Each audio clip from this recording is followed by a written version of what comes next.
প্রচণ্ড দাবদাহ থেকে রক্ষা পেতে চাঁদপুরে খেটে খাওয়া মানুষ, রিকশা চালক, পথচারী ও ট্রাফিক পুলিশ সহ বিভিন্ন সাধারণ মানুষদেরকে বিনামূল্যে শরবত খাওয়ালেন টিম কমরেড নামের স্কাউট বেসড স্বেচ্ছাসেবী সংগঠনের সদস্যরা।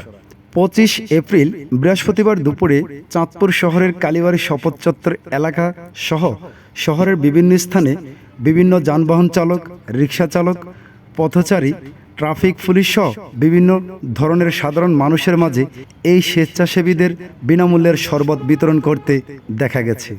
প্রায় 15-20 জনের একটি স্বেচ্ছাসেবী টিম বিভিন্ন শরবতের গ্লাস হাতে নিয়ে যানবাহন চালক ও পথচারীদের মাঝে এমন শরবত বিতরণ করতে দেখে অনেকেই মুগ্ধ হয়েছেন। বৃহস্পতিবার দুপুরে চাঁদপুর শহরের শপথ চত্বর কালীবাড়ি এলাকায় সরজমিনে দেখা গেছে প্রচণ্ড রৌদ্র দিয়ে যে সকল যানবাহন চালক এবং পথচারীরা শরীরে ঘাম নিয়ে সেখানে অবস্থান করছেন, তাদের দিকে শরবতের গ্লাস নিয়ে ছুটে যাচ্ছেন স্বেচ্ছাসেবীরা।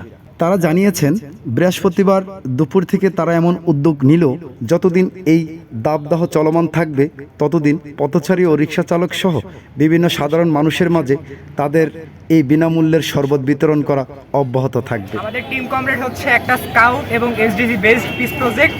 আমরা সাধারণত দেশের উন্নয়ন সাধনে কাজ করে যাচ্ছি। আপনারা সবাই অবগত আছেন, এই মুহূর্তে আমাদের দেশের অবস্থা সেরকম ভালো নেই। অতিরিক্ত তাপের কারণে, তাপদাহের কারণে আমাদের মানুষের অবস্থাও ভালো নেই। হিটস্ট্রোকের সংখ্যা দিন দিন বাড়ছে। সাথে সাথে আমাদের রাস্তায় যেই মানুষগুলো আছে, শ্রমিক, শিক্ষার্থী, রিকশা চালক, ভ্যান চালক, এই সকল মানুষেরা অনেক কষ্টে আছে। তাছাড়া এখানে ট্রাফিক পুলিশ, ওনারাও দেখলাম অনেক বেশি কষ্টে আছে। সাধারণ মানুষ ভালো নেই। সেজন্য আমাদের টিম কমরেডের একটি নিজস্ব উদ্যোগ, সেটি হচ্ছে তৃপ্তি।